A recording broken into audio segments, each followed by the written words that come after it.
নবী করিম সাল্লাল্লাহু আলাইহি ওয়াসাল্লাম সবার সামনে দাঁড়িয়ে দীর্ঘ 23 বছর অক্লান্ত পরিশ্রম করে দাওয়াতি মিশন কমপ্লিট করার পরে সবাইকে সমবেত করে একটা হজ করলেন। হজ করার পরে তিনি গুরুগম্ভীর কণ্ঠে বলছেন,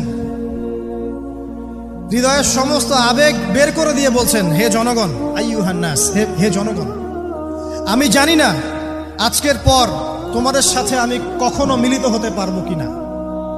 একটু চিন্তা করেন, সাহাবীরা সামনে দাঁড়িয়ে আছেন, নবীজি দাঁড়িয়ে এই কথাটা বলছেন, হে জনগণ, আমি জানি না আজকের পরে আমি তোমাদের সাথে মিলিত হতে পারবো কিনা।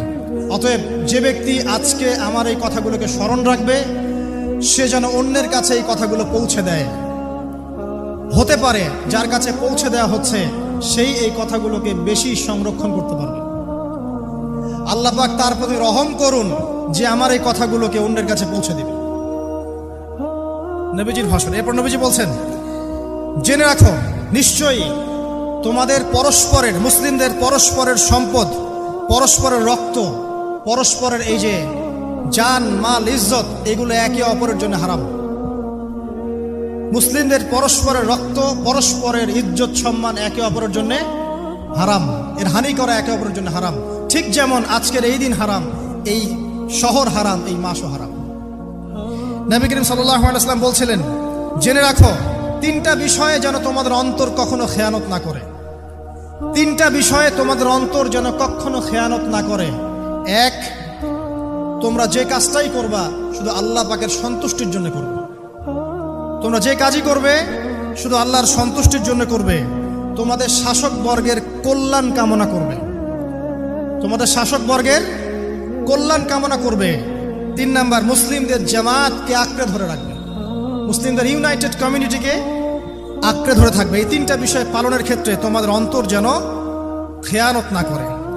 এদিন সূর্য ঢলে যাওয়ার পরে নবী সাল্লাল্লাহু আলাইহি ওয়াসাল্লাম আরো বললেন, শুনে রাখো হে মানব জাতি, এটা ভালো করে শোনেন, শুনে রাখো হে মানব জাতি, নিশ্চয়ই আমি মুহাম্মদ সাল্লাল্লাহু আলাইহি ওয়াসাল্লাম জাহেলি যুগের যত কুপ্রথা আছে সমস্ত কুপ্রথাকে আমার পায়ের তলে পিষ্ট করে গেলাম। জাহেলি যুগে কি ছিল ভাই? শিরিক ছিল, সুদ ছিল, মাদক ছিল, নারীর অবমাননা ছিল, কন্যা সন্তানকে দাফন করা হতো, রক্তক্ষয়ী, হানাহানি, মারামারি, কাটাকাটি ছিল। এগুলো সবকিছুকে আমি আমার পায়ের তলে দাফন করে গেলাম। এটা কি দাফন হয়েছে? তিনি বলছেন, নিশ্চয়ই আমি জাহেলি যুগের সুদকে আমার পায়ে তলে পিষ্ট করে যাচ্ছি। সর্বপ্রথম যার সুদ আমি পিষ্ট করছি তিনি হচ্ছেন আব্বাস ইবনে আব্দুল মুত্তালিব, আমার চাচার সুদ। নিজের পরিবার থেকে দৃষ্টান্ত স্থাপন করলেন। তিনি আরো বললেন, হে উপস্থিত জনগণ, তোমরা মেয়েদের ব্যাপারে সতর্ক থাকবে এবং তোমাদের স্ত্রীদের ব্যাপারে সতর্ক থাকবে, তাদের হকের ব্যাপারে সতর্ক থাকবে, কেননা তোমরা তাদেরকে আল্লাহর কালিমার মাধ্যমে হালাল করে নিয়েছো। অতএব তাদের ব্যাপারে তোমরা সতর্ক থাকবে। তোমাদের উপর তাদের হক হচ্ছে তোমরা যা খাবে, যা পরবে, তাদেরকেও তাই খাওয়াবে, তাই পরাবে।